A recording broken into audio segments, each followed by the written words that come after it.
우리가 종종 쓰는 민낯이라는 말은 사전적으로 화장하지 않은 맨 얼굴을 의미합니다. 우리가 대부분의 경우 부정적인 의미로 누군가의 민낯을 보았다고 사용해서 그렇지, 원래 민낯이란 말 자체는 꾸미지 않은 자연 그대로의 상태를 가리키는 말이에요. 그래서 누군가 교회에 민낯이 드러났다고 이야기한다면 교회가 원래 부끄러운 곳이었는데 감춰왔던 게 들통났다는 것처럼 오해할 수 있죠. 그렇죠? 여러분, 그렇지만 예수님이 처음 이 땅에 세운 교회는 전혀 부끄러운 곳이 아니었습니다. 오히려 남들보다 더 나누고 더 낮아져서 섬기면서 세상을 부끄럽게 하는 사람들의 모임이 바로 교회였다는 거예요. 여러분, 한번 생각해 보세요. 우리는 원래 그런 교회의 모습대로 지금 살고 있는 것 같습니까? 그렇지 않다면 뭐가 잘못된 걸까요? 몇 년 전에 뉴욕에 갔을 때 뉴욕 현대미술관을 찾아간 적이 있었어요. 네덜란드의 유명한 화가 빈센트 반 고흐가 그린 별이 빛나는 밤에라는 그림을 보기 위해서였죠.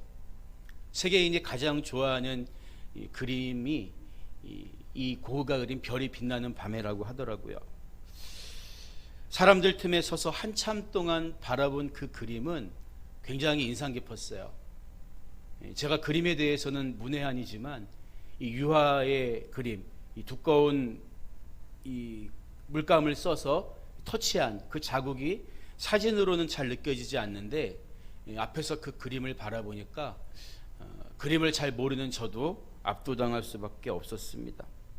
특히 밤하늘 아래 우뚝 솟아있는 이 교회는 고흐가 가진 신앙심을 보여준다고도 할 수 있습니다. 그런데 그 그림을 한참 동안 들여다보니까 이상한 점이 한 가지가 있었어요. 이 밤하늘 아래 동네에 있는 집들이 다 노란색 불빛이 환하게 밝혀져서 있는 모습으로 그려져 있는데 유독 교회만 불이 깜깜하게 꺼져 있더라고요. 여기에는 고흐의 아픈 기억이 자리 잡고 있었다는 것을 나중에 알게 됐습니다. 젊은 시절 고흐는 복음 전도자가 되기 위해서 신학을 공부했다고 해요. 하지만 과정을 다 마쳤음에도 불구하고 말주변이 없고 말이 어눌하다는 이유 때문에 강단에 서서 설교할 수 있는 자격을 얻지 못합니다. 고흐의 간절한 요청에 따라서 이 벨기에에 있는 시골 한적한 탄광촌에서 설교를 맡게 되지만 그곳에서도 말솜씨가 없어서 사람들의 별다른 관심을 받지 못합니다.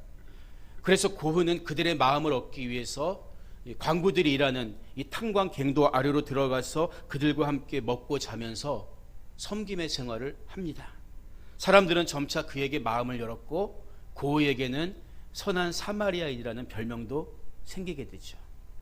그런데 고흐를 감독하기 위해서 그곳을 방문한 교회의 지도자들은 광부들과 함께 생활하면서 지저분해진 고흐의 모습을 보고 교회의 품격을 떨어뜨렸다는 이유로 설교권마저 박탈해버린 거예요.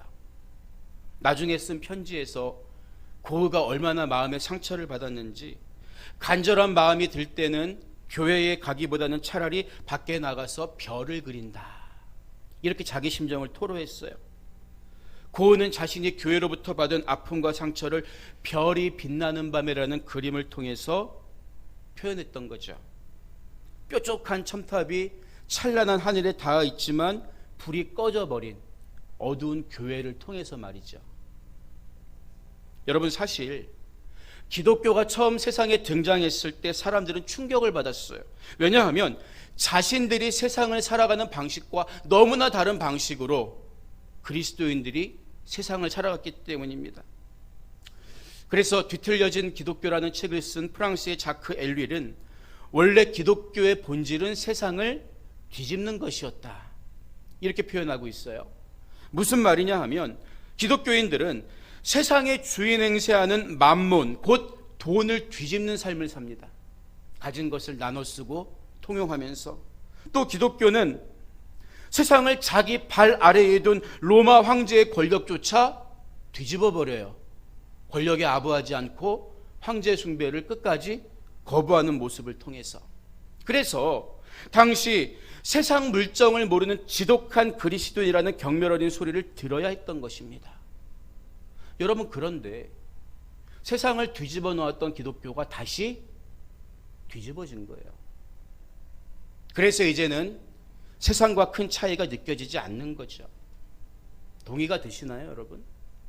여러분, 만약 동의가 된다면 이렇게 뒤틀려진 기독교와 교회를 위해서 우리는 무엇부터 다시 시작해야 할까요?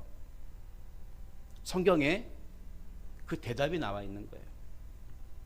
오늘 우리가 읽은 에베소서는 신학을 조금만 공부했거나 신학에 대해 관심이 있는 사람이라면 대번에 에베소서 교회론, 교회에 관한 서신서 이렇게 이야기하죠. 맞습니다. 에베소서에는 교회란 무엇이며 어떻게 어디까지 자라나야 하는가에 대해서 잘 이야기해 주고 있어요. 여러분, 하지만 우리가 에베소서를 읽을 때 놓쳐서 안 되는 것은 어떻게 유대인이 아닌 당시 멸시받던 이방인이 함께 들어와서 교회의 구성원이 될 수 있었느냐에 대해서 에베소서가 말해주고 있다는 점이에요. 여러분, 지금이야 누구나 하나님을 아버지라고 부르는 게 자연스러운 일이지만 2000년 전만 해도 하나님은 오직 유대인들만의 하나님으로 인식되고 있었단 말이에요. 오랜 시간 동안 이방인들을 그저 지옥의 땔감이 되기 위해서 이 세상에 태어난 존재로 인식해온 유대인들이 어떻게 그들과 함께, 이방인들과 함께 교회를 세웠을까요? 바로 이것이야말로 세상을 뒤집은 충격적인 사건의 시작이라고 할 수 있는 거예요.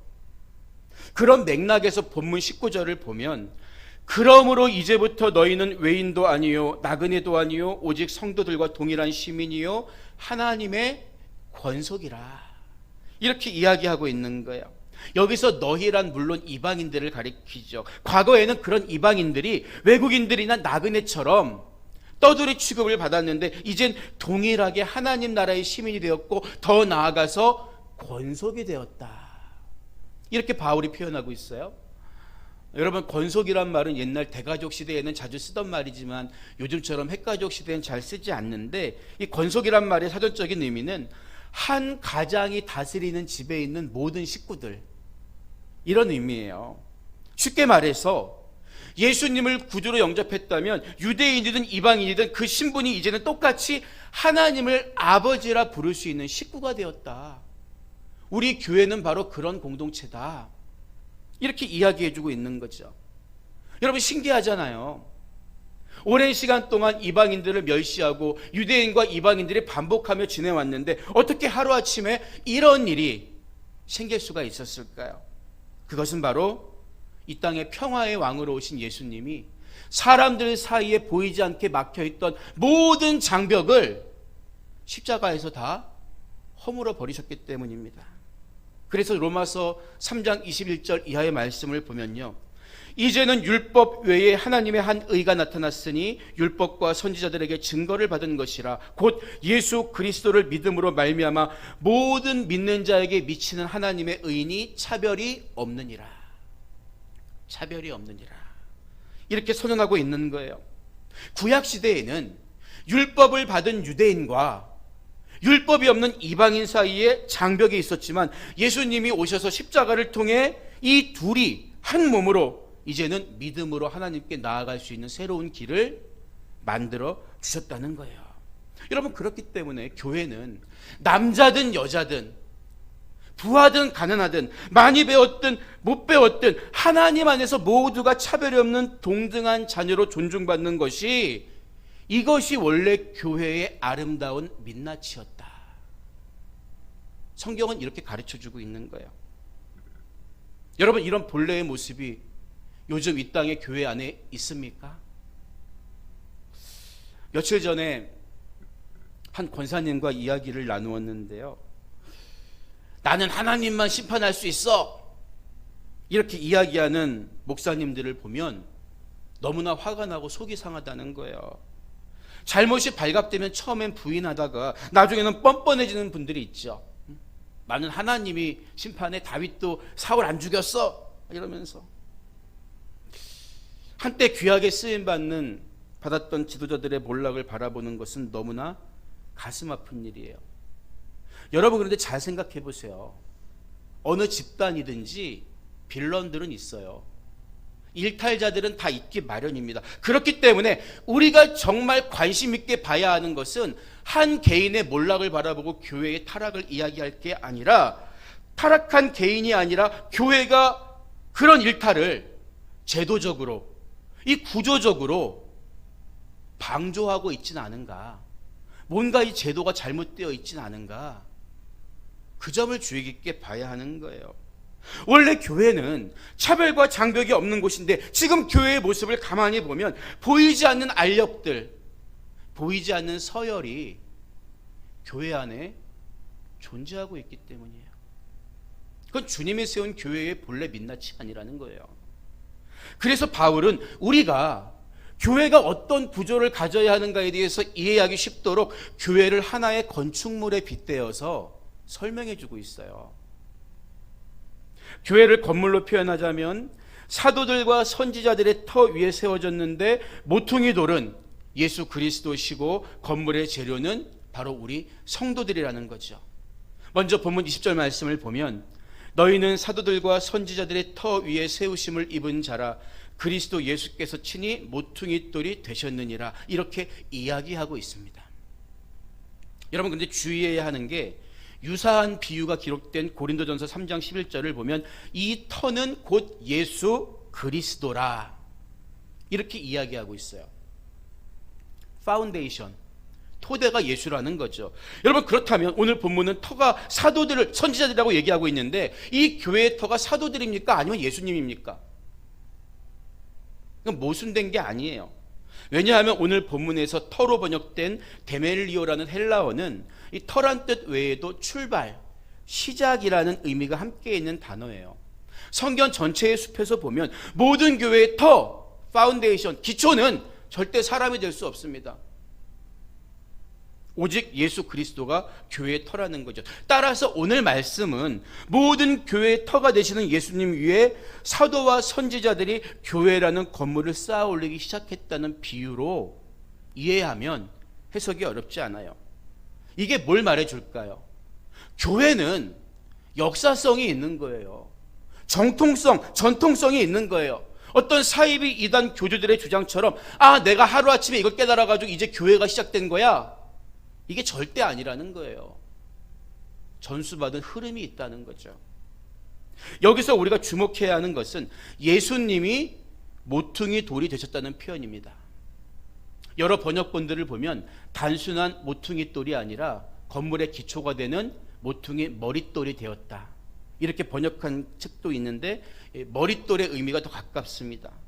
예전에 피라밋을 보기 위해서 이집트의 고대 건축물 사이를 지나간 적이 있었는데 가이드해 주신 목사님이 여기 이 모퉁이 돌 좀 보세요, 얼마나 큰지.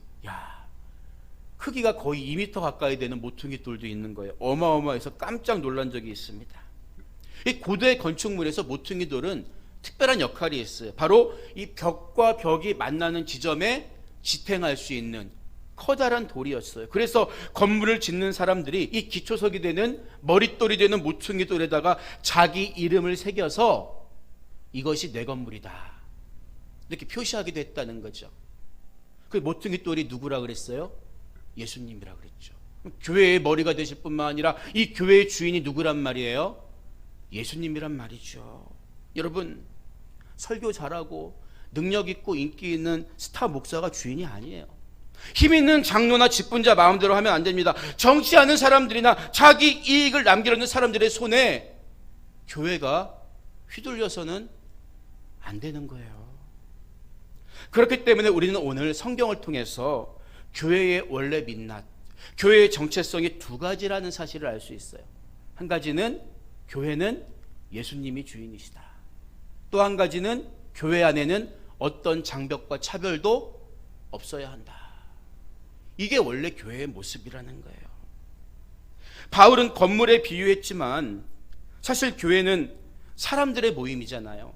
예수님을 구주로 고백하고 하나님을 아버지라 부르는 우리 공동체의 모임입니다. 여러분, 그렇다면 물어보세요. 적어도 우리 공동체 안에 장벽이 있습니까? 없어야 되는 거예요. 우리 공동체 안에서 예수님이 정말 마음대로 당신의 일을 하실 수 있는 주님만이 주인 되신 교회입니까? 그래야 하는 거예요.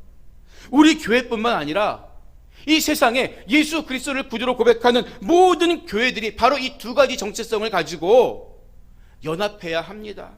그것이 원래 성경이 말하는 교회의 민낯, 아름다운 원래 모습이기 때문이에요. 여러분, 그런데 왜 교회 안에 이탈자들이 생겨날까요? 주인 노릇하는 사람들이 생길까요? 교회가 덩치가 커지고 제도화되면서 관리와 통제의 효율성을 따지기 위해서 일종의 서열 아닌 서열이 생겨났기 때문이에요. 쉽게 말해서 그것을 교회의 제도화라고 이야기하죠. 여러분, 물론 교회는 지도자도 있어야 돼요. 권위가 있어야 합니다. 하지만 권위라는 것이 십자가와 책임의 분량이지 명예와 권력의 도구가 될 수는 없는 거죠.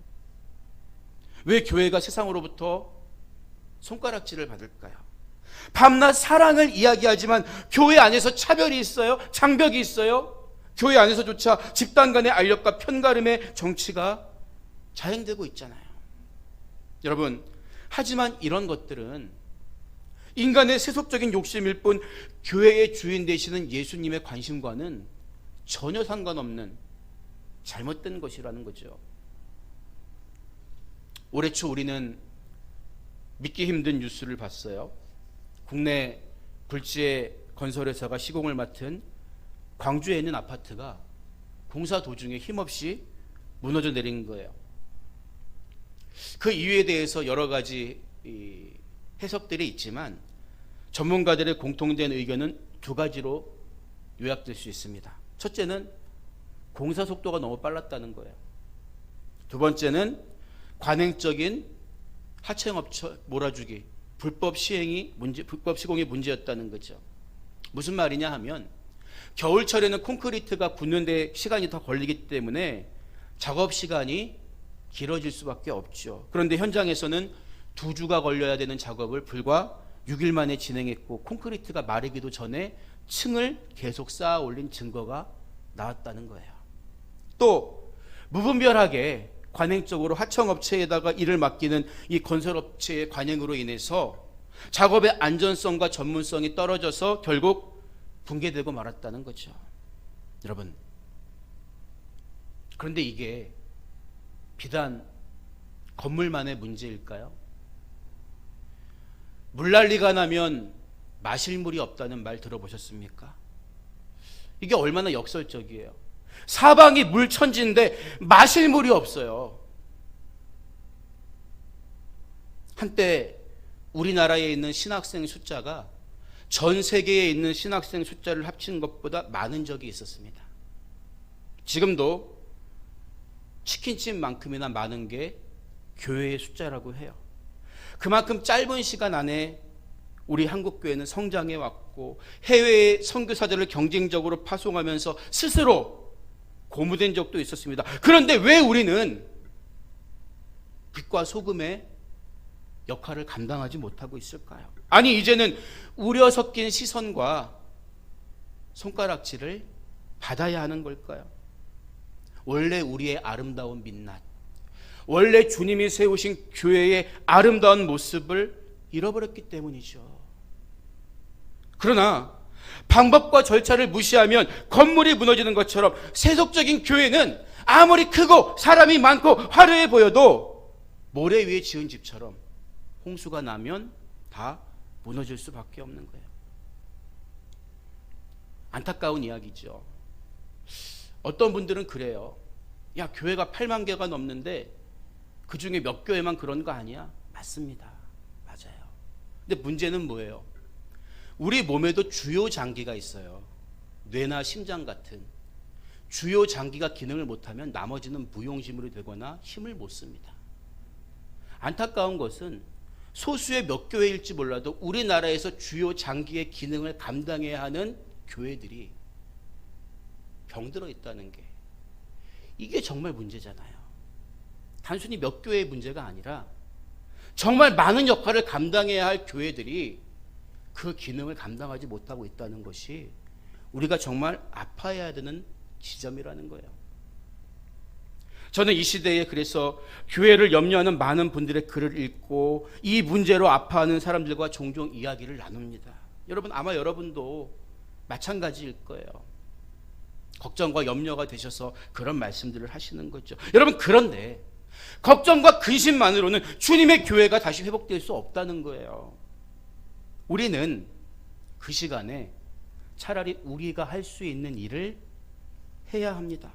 아무리 기도하고 고민해봐도 결국 우리 자신이 바로 서는 것 외에는, 우리 교회라도 바로 서는 것 외에는 다른 대안이 없기 때문이에요. 여러분, 주님은 우리를 어떻게 평가하십니까? 나에게 맡기신 달란트를 가지고, 우리에게 맡겨주신 사명을 가지고 평가하시지 다른 사람에게 주신 달란트와 사명을 갖고 평가하시지 않아요. 우리는 아픈 마음이지만 한국교회를 위해서 기도하되 우리가 할 수 있는 일들을 최선을 다해 감당해야지 근심과 푸념으로 시간을 허비해서는 안 되는 것입니다. 그렇기 때문에 우리는 온전한 교회를 세우기 위해서 바울의 이야기를 계속 들어볼 필요가 있어요. 바울은 21절 이하에서 그의 안에서 건물마다 서로 연결하여 주 안에서 성전이 되어가고 너희도 성령 안에서 하나님의 거하실 처소가 되기 위하여 그리스도 예수 안에서 함께 지어져 가느니라, 이렇게 가르쳐주고 있어요. 여기서 바울은 건물하면 생각나는 딱딱한 돌덩이가 아니라 유기적인 생명체처럼 건물을 묘사하고 있는데요, 그것이 바로 21절 후반부에 나오는 되어가고와 22절 후반부에 나오는 지어져 가느니라라는 표현 속에 나타나 있습니다. 여러분, 살아있는 교회의 특징이 뭐예요? 바로 주님 안에서 되어가고 주님 안에서 지어져 가기를 멈추지 않는다는 거예요. 작지만 양적이든 질적이든 성장해 간다는 거죠. 스페인의 바르셀로나를 가면 그 도시를 상징하는 건물은 단연 천재 건축가 가우디가 설계한 사그라다 파밀리아 성당입니다. 이 건물은 1883년에 건축을 시작했는데요, 아직까지 짓고 있어요. 그리고 2026년 가우디 사망 100주년의 완공을 목표로 하고 있다고 합니다. 여러분, 이런 거예요. 정말 아름답고 완전한 것을 만드는 데는 그만큼의 시간이 필요해요. 그만큼의 절차와 방법이 있어야 합니다. 여러분, 그런데 우리는 교회가 되어가고 지어져 가고 있다고 했는데도 불구하고 너무 조급하지 않은가요? 당장 나처럼 신앙이 성숙해 보이지 않은 사람들을 판단하고 비난하면서 그가 잘할 수 있도록 격려해주고 기도해주고 돌봐주는 일에 소홀하진 않습니까? 여러분, 그러나 신앙은 진행형인 거예요. 지금도 되어가고 있어요. 지금도 지어져 가고 있다고요. 우리는 주님의 마음으로 서로를 격려하고 응원해 줘야 합니다. 그게 하나님이 우리를 가족으로 불러주신 이유잖아요. 자식들을 키우다 보면 성장 속도가 빠른 자녀가 있는가 하면 조금 더딘 대기만성형의 자녀가 왜 없습니까? 교회도 마찬가지라는 거예요. 그런데 모든 건물은 저마다 최종적으로 완성하고자 하는 설계도를 가지고 있습니다. 무슨 말이냐 하면 계속 짓고 반복하는 것을 목적으로 짓는 건물은 없다는 거예요. 이 건물을 지어갈 때에는 최종적인 그림이 있습니다. 그게 뭡니까? 되어가고 지어져가는 모든 이 땅의 교회들의 종착지가 어디일까요? 22절을 다시 보면 성령 안에서 하나님이 거하실 처소가 되기 위하여, 이렇게 말해주고 있다고요. 우리가 하나님의 자녀로 부르심을 받고 교회의 일부가 되어서 계속 되어가고 지어져가는, 자라나는 이유가 우리 한 사람 한 사람이 하나님이 들어오셔서 거하시는 성전이 되기 위한 목적이 있다는 거죠. 여러분, 얼마나 멋진 목적입니까? 하나님을 내 마음에 모시고 있는 사람, 그런 사람들이 모여서 교회를 세워갈 때, 연합할 때 교회가 교회다워지는 거예요. 하나님이 영광 받으시고 사람들이 칭찬하게 됩니다. 그런 교회를 세워가야 할 사명이 이 땅의 모든 교회들에게, 그리고 우리 교회에게 주어진 거예요. 건강한 가정에서 자녀가 정서적으로 바르게 성장할 수 있는 것처럼 우리가 믿음을 지키고 그 믿음을 고스란히 다음 세대에 계승하며 살아갈 수 있도록 하나님께서는 우리를 교회라는 가족 공동체로 불러주신 거죠. 그래서 교회가 중요한 거예요. 우리는 영적 독립군이 아닙니다. 각계 전투하는 게 아니에요. 영국 속담에 목욕물을 버리다가 아기까지 버리지 말라는 말이 있죠. 교회 안에도 현실적인 문제들, 아픔들이 있습니다.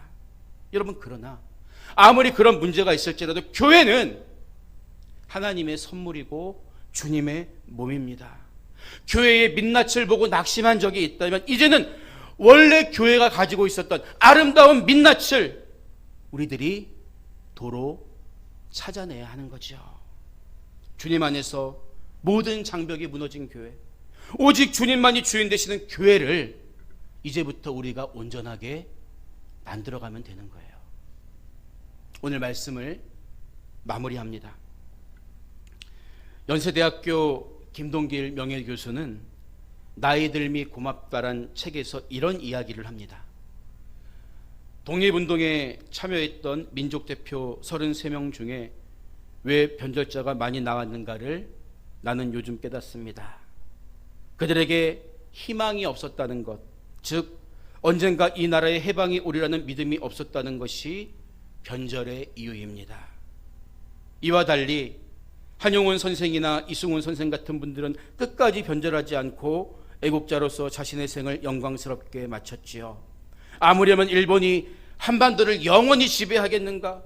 한민족이 어떤 민족인가? 이 민족은 결코 누군가의 지배 속에 둘 민족이 아니라는 조국 해방에 대한 믿음이 그분들의 생을 붙잡고 있었던 것입니다.